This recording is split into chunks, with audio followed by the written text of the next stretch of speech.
Hello there. Today I want to talk about the attitude of one's mind.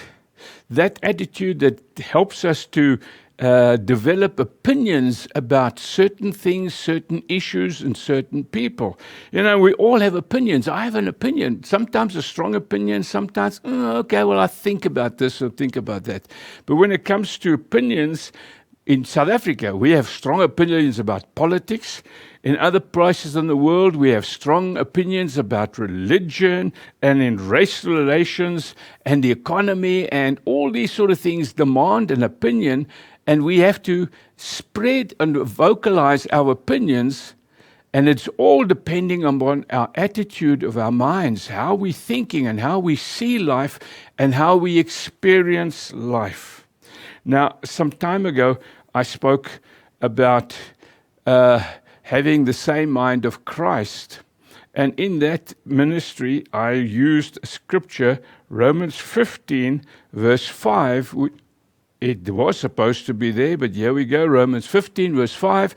Romans 55. May the God who gives endurance and encouragement give you the same attitude of mind toward each other that Christ Jesus had, the same attitude of mind. In other words, being like-minded.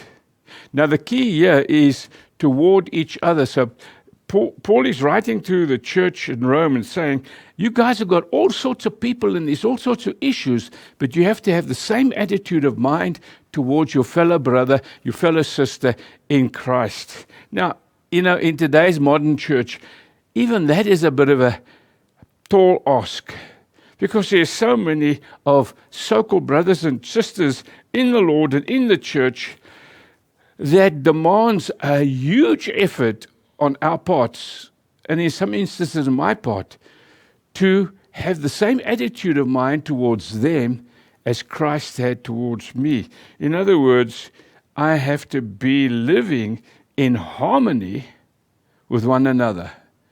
Harmony with one another. And then the church is so split up. My wife was showing me just very recently a particular person analyzing all sorts of different churches, and he had a criticism of every single church, and that's just amazing. Where's Jesus' attitude to love them all? Now listen to what he says. Paul writes, and he carries on. In verse 15, or he begins it by saying in verse 15, we who are strong ought to bear with the failings of the weak and not to please ourselves. Not the physical strong, but the spiritual strength, that you who know who you are in Christ. There are many others who are struggling in the faith. And I love the Afrikaans word, and for my, please excuse the English listeners, hulle sukkel, they struggle in their faith. Don't look down on them. Have the attitude to help them to strengthen their faith and to carry on serving God. I want to point out what the Message translation says, the following. And he says this. He says, where are we going? Those of us, Message translation, those of us who are strong and able in the faith, need to step in and lend a hand to those who falter and do not just do what is most convenient for us. Oh, let me just stop you for a minute. What is the most convenient thing for you? Don't get involved. What's the most convenient thing for us in the church? Not my problem. Not my problem. Don't get your monkeys to jump onto my back. Keep your monkeys on your own shoulders. Don't suck me into a situation. That's not what Paul is writing. He says the following in the Message translation. He says, strength is for service, not status. Each one of us needs to look after the good of the people around us, asking ourselves, how can I help? How can I help? And that's something that we have to train our minds and our souls and our spirits. We're being called to serve. Follow the Master's example. He came to serve, not to be served. He moved from one city and one village to the other, driven by the compassion to help and to meet the needs of others.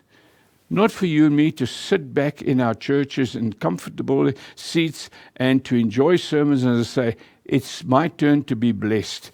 It's your turn to be a blessing to others. And we have to have that same heart and mind and soul. Paul writes to the Philippians church and he puts it very plainly, and he says in 2 verse 4, Amplified, he says, do not merely look out for your own personal interests, but also for the interests of others. You see, people matter. That's what it's all about. People matter. That's why Christ came. And he died for you and for me because we matter to him. And now our response, with the same attitude of mind, other people matter. In your church, in your community, in your family, make the difference and be there to help them.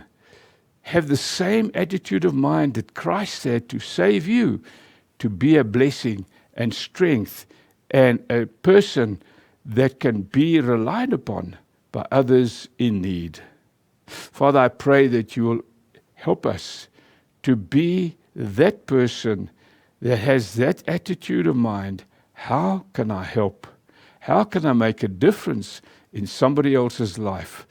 In Jesus' name I pray. Amen. God bless you as you make the difference in somebody's life.